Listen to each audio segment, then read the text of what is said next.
Hey, good morning, guys. So I want to talk to you this morning about something that's really near and dear to my heart. And the reason it's so important to me is because I see the difference between men that adopt this way of thinking that I'm going to talk to you about and men that don't.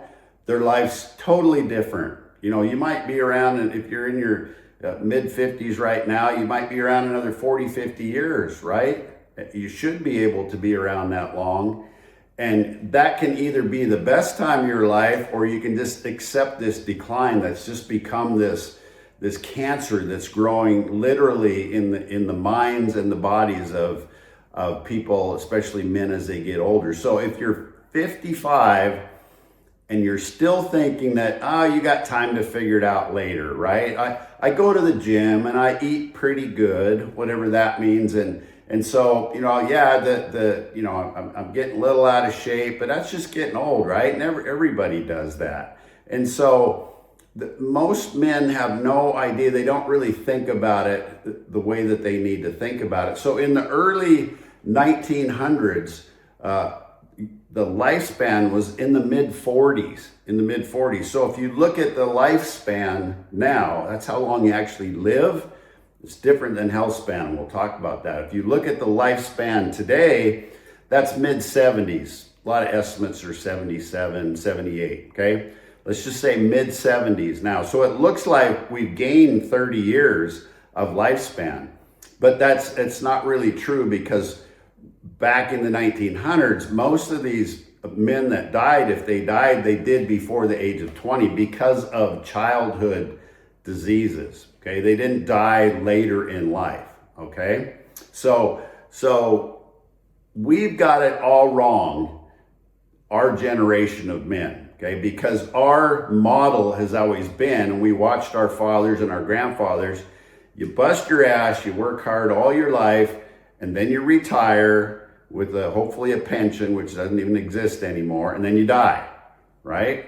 And you kind of like this miserable old guy in your old age, and you're kind of grumpy and nobody wants to hang around with you. So your lifespan might hit your mid 70s, but your health span, which is simply the amount of time that you're healthy and vibrant and can do what you want and you're not on medications, you don't have diseases, your health span right now is if you're 55 and over, you got maybe 10 good years left. This starts declining in your 60s, this health span. And so from 60 to 75, 78, whatever that might be, you might still be alive, but you're certainly not capable, and you're certainly not enjoying life. And that's why a lot of these older men are grumpy, because they hurt and they have no ambition, they have nothing they're pursuing. And so they just kind of let things go. And the problem is, if you let things go, there comes a point where even if you live to be your full lifespan, it's 77, 78 years old, you're going to have a body that's not worth living in. If you don't do something about it now, you may be alive, but you're just going to be a piece of meat sitting there on the couch watching football. And if that's your jam, if that's what you like to do, then great. But that's not what the guys I want to hang around with. And I see it all the time. Successful guys, they're still sharp, they're still working, they're still providing, but the body, I was just at an event a week ago with some of the most successful guys on the planet, literally. And they're successful financially and they're happy for the most part. But I know if you drill down deep, for a lot of them, I'd say over half of them, their bodies, they know, are slipping, right? They're letting that belt out just a notch or two in the last couple of years. There's things they can't do. I heard people that are barely 60 years old say, I used to want to go to Machu Picchu, but I'm just getting too old for that kind of thing. It's like, really? At 60 years old, really? You're getting too old for that kind of thing? I've heard guys say, I wish golf was only 16 holes, because you get tired after 16 holes. That's like saying you're too tired to fish. Come on, people. Like I say, if that's your thing, then fine. If you want to sit around the coffee shop with your buddies and talk about how all your aches and pains and your doctor's appointments and stuff, that's fine, whatever, but it doesn't have to be that way. If you choose for your life to look that way and be miserable and be grumpy to be around, that's your choice and you can live that way. But I'm telling you, that's my point, is it doesn't have to be that way. You don't have to be slower, stiffer, more tired after travel. You never want to take the stairs. Can you handle my suitcase for me? That you don't recover as quick as you used to. And the thing is, this doesn't fall apart overnight. It's this slow, insidious drift from being capable, and one day you wake up and you're like, holy crap, what happened to me? You're just not who you used to be.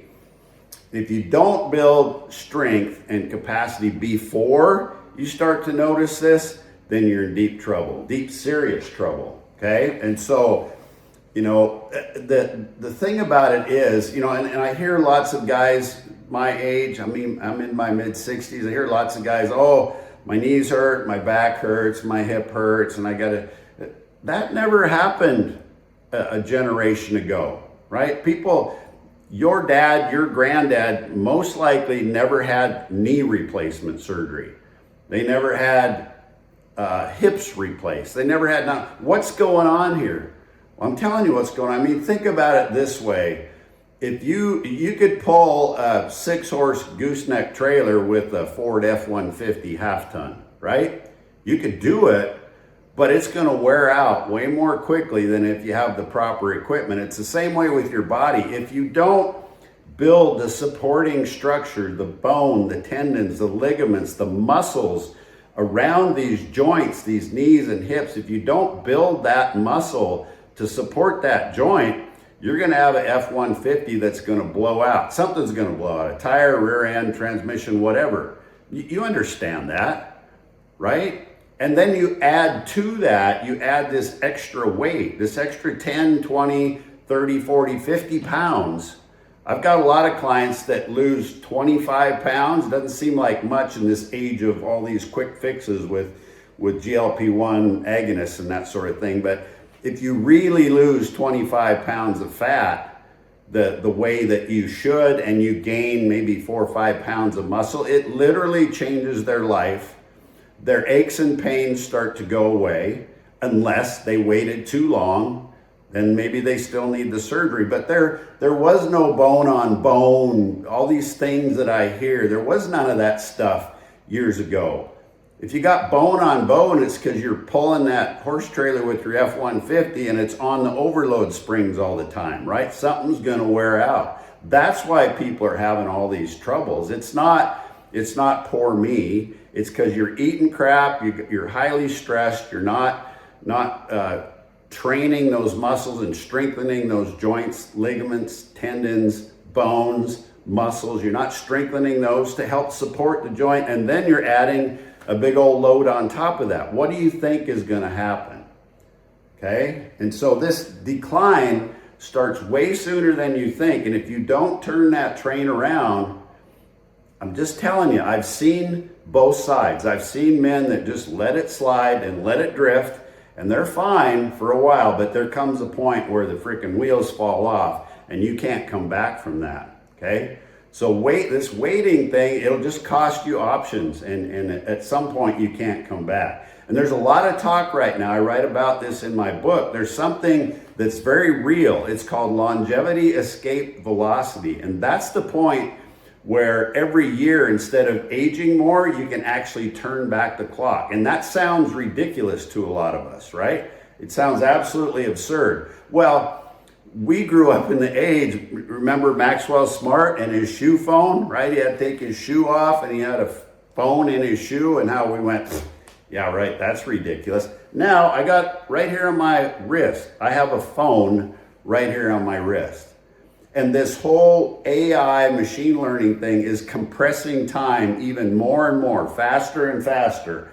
And that's becoming the problem that people don't realize, is that you can either take advantage of that and help yourself so you can live a long, full, vibrant life. If you're 65, why not live another 40 years? And I promise you, if you don't make it another 10 years with a healthy body, a strong body, you're not going to be able to take advantage of those things. But if you take care of it now, and then you add on this AI, machine learning, all this stuff to our longevity, you're going to be able to live to be 100, 110 years old quite easily. It sounds ridiculous now, just like Maxwell Smart's phone, but I'm telling you, it's going to happen.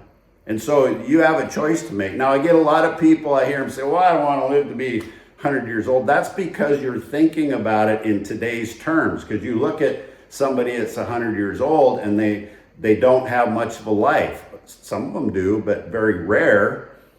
I'm talking about be where 60 is the new 100, right? Where you can do everything at 100 that you could do when you're 60, and still, I'm talking about a vibrant, healthy 60-year-old, not one that's already starting to decline. You can take advantage of that. I want to meet my great grandkids. I want to continue to make a difference. I want to share the wisdom that I've learned over all these years of living with younger people to make their lives better. And if that's not you, that's fine, I get it. But independence is the status symbol that nobody's posting about. So if you feel what I'm talking about, and I know most of you do, because I have to ask myself all the time, am I the only one that notices this? Am I the only one that's preaching about this? And then I go on trips, I go to the gym, I travel, whatever, and I see all of these guys that are way young, 10 years younger than me, that are in their 50s, and they're already starting this drift. And nobody's ever taken the time, nobody's ever cared enough about them to tell them what I just told you. If you're starting to feel that drift, I'm telling you, the time to change is now. You give me 4 months to help you understand this, to install these habits, to install this mindset. You give me 4 months to help you with that and show you what I'm talking about, and your life will forever be changed, okay? I guarantee that. It's not just maybe, or it works for some people, or you got to bust your ass with 2 days at the gym. No, I'm just saying, you give me 4 months where we can actually have one-on-one conversations back and forth on a weekly basis, and we can talk about the things, most things you're probably doing right, but we change just a couple little behaviors, little habits, little ways of thinking about things, little expectations for the future, and your whole life changes. How do I know? Because I've seen hundreds of men do that have been through the process. So if you're starting to feel that drift, send me a message, DM me Vital, and I'll point you in the right direction. I appreciate everybody listening today, and cheers to your health.